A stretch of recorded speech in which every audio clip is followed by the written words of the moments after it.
जस जो 4 साढ़े 4 साल का एक बच्चा था, उसकी निर्मम हत्या की गई। देखिए, जो जस के साथ ये घटना हुई है, ये कोई छोटी मोटी घटना नहीं है, ये बहुत बड़ी घटना है।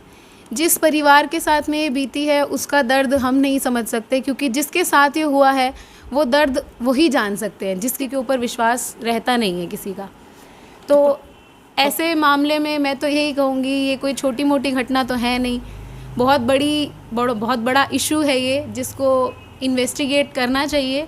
और हमारी सरकार है, प्रशासन है और जितनी भी इन्वेस्टिगेशन एजेंसीज़ हैं वो इसमें पूरा सहयोग दें और इसकी पूरी डीप इन्वेस्टिगेशन करके एक कंक्लूजन पे पहुँचें, जिससे हमें भी पता चले कि ये क्या है, कि क्या अंदर की गुत्थी को सुलझा के हमें बताएं कि क्या चीज़ है क्या नहीं है।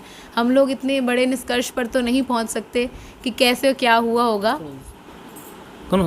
नमस्कार, आज हमारी टीम नरवाना की एक ऐसी गायिका से मिलेगी जिन्होंने अपनी आवाज़ का जादू बिखेरा है।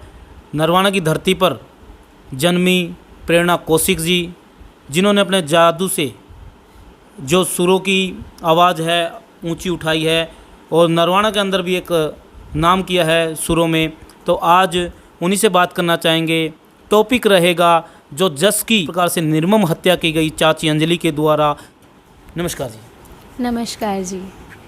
देश के अंदर एक मुद्दा छाया हुआ, आपको ही पता है जी। जस जो 4 साढ़े 4 साल का एक बच्चा था, उसकी निर्मम हत्या की गई और जो घटना को अंजाम दिया गया उसके ही परिवार के जो चाची थी, ताई, उसका ताऊ।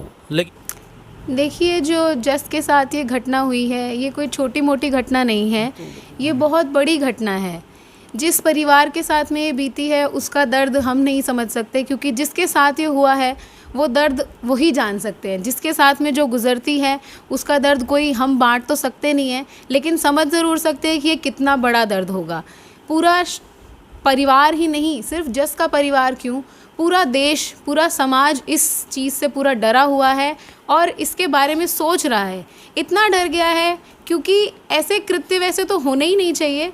ऐसे कृत्य अगर होते हैं तो पूरा समाज इस चीज़ से एकदम डर जाता है और एक अविश्वास की ऐसी भावना पैदा हो जाती है, जिससे अपने जो नॉन रिलेटिव्स होते हैं उसके ऊपर भी विश्वास एकदम से उठ जाता है। किसी के ऊपर विश्वास रहता नहीं है किसी का।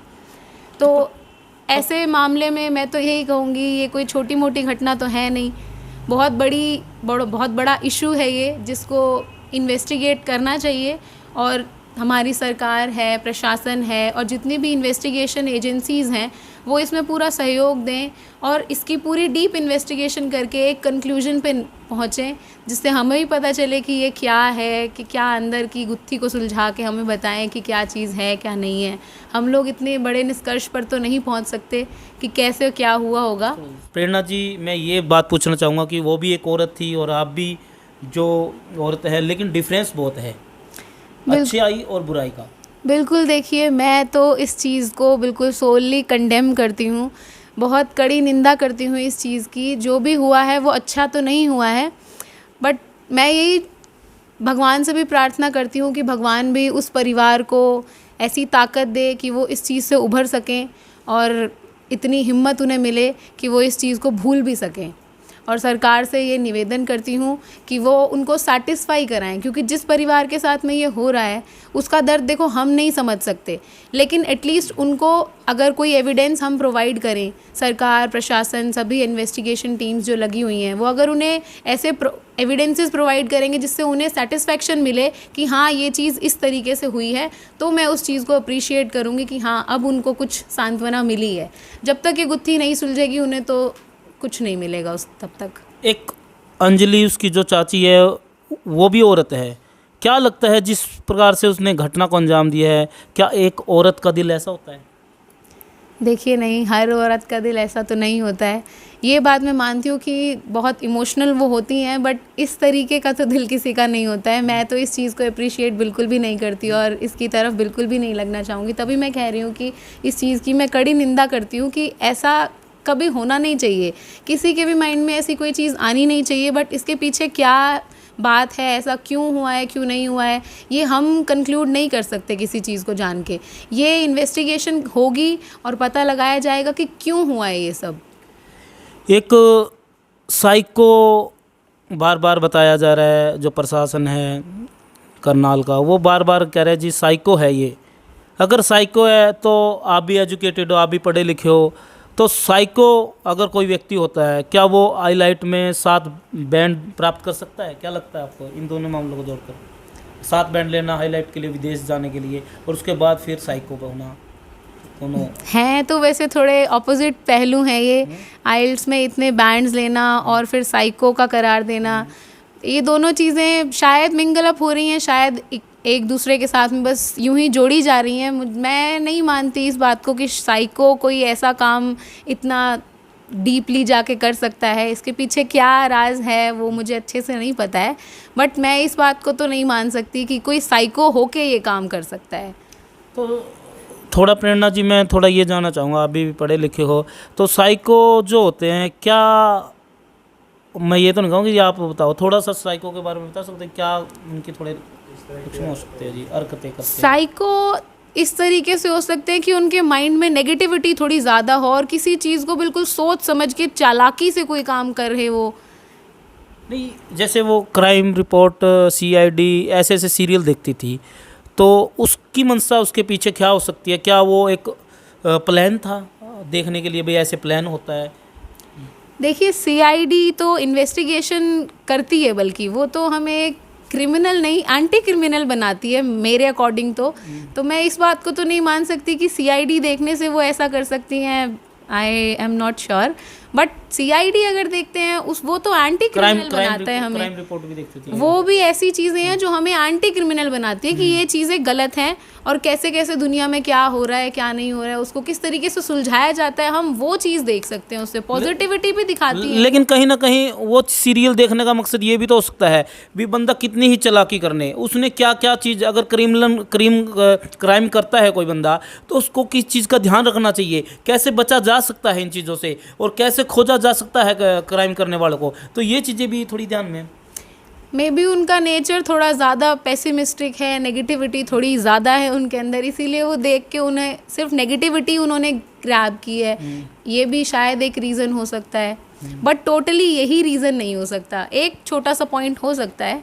अच्छा, एक छोटी सी बात, जैसे एक महिला चाची है, वो 4 महीने के से पहले यहीं आई थी, पहले करनाल रहती थी, तो अभी क्या एक आसपास है उनके दोनों के मकान, क्या लगता है कि वो अकेली इन्वॉल्व हो सकती है? उसने कहा जी मैंने ही अकेली मार कर दूसरे की छत पे, और रास्ते में जो गली पड़ती है वहाँ पर पूरा प्रशासन, उसके बाद भी दूसरी की छत पर जाना सामने के क्रॉस करके, तो क्या लगता है कि वो भी हो सकती है इन्वॉल्व, मतलब और भी इन्वॉल्व हो सकते हैं इसके अंदर? बिल्कुल और भी हो सकते हैं इन्वॉल्व, क्योंकि जिस तरीके से ये इस हरकत को अंजाम दिया गया है वो इंडिविजुअल का काम तो नहीं लग रहा है, किसी एक इंडिविजुअल का काम तो नहीं लगता। और मोर ओवर एक लेडी अकेली इन्वॉल्व होकर ये काम मुझे नहीं लगता कर सकती है। हो सकता है इसके पीछे बहुत सारे लोग इन्वॉल्व हों, जिस तरीके से इसको अंजाम दिया गया है वो एक इंसान का काम तो लगता ही नहीं है। तो और जैसे ये घटना की गई है जी, आज तक इतने दिन हो चुके हैं, अभी तक कंप्लीट ये प्रोसेस नहीं हुई है, जो अभी कहते हैं अभी और सबूत आना बाकी है, कभी सर्च किया जा रहा है, लेकिन अभी तक फाइनली रिजल्ट पर नहीं पहुंची है। प्रशासन भी अभी फाइनल कर दिया है भाई क्लोज करे मैटर, तो अभी और भी हो सकता है। तो क्या लगता है भाई ये मैटर में कुछ और नई बातें सामने आ सकती हैं? बिल्कुल आ सकती है। मेरा अब तक का तो यही मानना है कि जो भी इन्वेस्टिगेशन टीम्स इसके ऊपर लगी हुई हैं वो अनबायस्ड होके इस चीज़ को सुलझाने की कोशिश कर रही हैं, बट जहाँ इतना डीप मैटर है ये तो एकदम से तो कंक्लूड नहीं किया जा सकता, इसीलिए टाइम लग रहा है और वो हर चीज़ को, हर पहलू को एनालाइज कर रही हैं और फिर धीरे धीरे चीज़ें सामने आ रही हैं और धीरे धीरे ही चीज़ें सामने आएंगी। बस मैं तो यही चाहती हूँ कि बस वो इसी तरीके से इस चीज़ को सॉल्व करें और अल्टीमेटली एक कंक्लूजन पर पहुँचे, ताकि उनकी फैमिली को फुल सेटिस्फैक्शन मिले कि हमें न्याय मिला है। और जैसे क्राइम है जी दिन भर बढ़ते जा रहे हैं, उसको लेकर भी आप कुछ लोगों से अपील करना चाहेंगे, जो लोग क्राइम करते हैं या फिर कोई वीडियो देखता है, वो थोड़ी सी सीख, अगर 1% भी यहाँ प्लस रिजल्ट मिल जाता है तो कहीं ना कहीं वीडियो सफल हो जाती है। मैं तो यही कहना चाहूँगी कि क्राइम से तो जितना हम दूर रहें उतना ही अच्छा है। हमें ऐसी चीज़ें देखनी चाहिए, ऐसी इंस्पिरेशनल, ऐसी मोटिवेशनल चीज़ें देखनी चाहिए जिससे हम खुद इंस्पायर हों, खुद मोटिवेट हों, गलत डायरेक्शन में ना जाएं बल्कि एक पॉजिटिव डायरेक्शन में हम लोग मूव करें। और पेरेंट्स को भी मैं यही कहना चाहूँगी कि अपने बच्चों को अनअटेंडेड ना छोड़ें, उन पर थोड़ा ज़्यादा ध्यान दें, ज़्यादा फोकस्ड रखें और उन्हें अपने पास में रखें ताकि उन पर ज़्यादा अच्छे से ध्यान दिया जा सके। क्योंकि जिस तरीके की ये घटना हो रही है इससे पेरेंट्स को भी बहुत इनसिक्योरिटी फील होती है और दूसरों के ऊपर विश्वास तो नहीं रहता, बाहर वालों पे क्या अपनों पे ही विश्वास नहीं रहता, इसीलिए अपने आप की जिम्मेदारी हम ज़्यादा लेना मानते हैं सही। एक लास्ट क्वेश्चन ये है जी मेरा, अभी जैसे ये इसकी चाची थी, परिवार के ही मेंबर है ये, तो इस घटना को करने वाली ये इसकी परिवार की है, तो कहीं ना कहीं जो परिवार के रिश्ते नाते हैं उन पर भी कहीं ना कहीं शक अब आगे से होगा जी, क्योंकि जब चाची ने अंजाम दे दिया कहीं ना कहीं फिर शक की निगाह से देखा जाएगा भी अपने को। बिल्कुल, तभी तो मैं कह रही हूँ कि ऐसी घटनाएं अगर होती हैं ये बहुत निंदा वाली घटनाएं हैं, इसीलिए तो इनसिक्योरिटी इतनी ज़्यादा हो जाती है कि किसी के ऊपर विश्वास ही नहीं रहता। और अगर घर के ही अंदर ऐसी कोई चीज़ हो रही है तो फिर तो बाहर वालों पे कैसे विश्वास किया जा सकता है, अगर घर पे ही ऐसी कोई चीज़ हो रही है।